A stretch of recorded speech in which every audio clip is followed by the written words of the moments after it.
Hello বন্ধুরা, কেমন আছো সবাই? আশা করি ভালো আছো। আর একটা ভিডিও করেছি এই কারণে, এই আলমারিটা বিক্রি করে দেবো। কেউ যদি নেয়, এই খাটটা, এই লোহার খাটটা, এই যে এই লোহার খাটটা আর ওই আলমারিটা বিক্রি করে দেবো।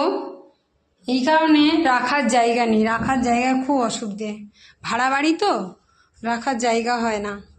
তাই এই আলমারিটা আর ওই খাটটা তো ওই বেশি না দাম, 2000 টাকা আলমারিটা, 2000 টাকা খাটটা। কেউ যদি নেয় তো প্লিজ আমাকে জানিও, আমি এটা দিলাম। কেউ যদি নিলে আমাকে বলো, শুধু এই খাটটা আর আলমারিটা। তো টাটা, যদি কেউ নাও আমাকে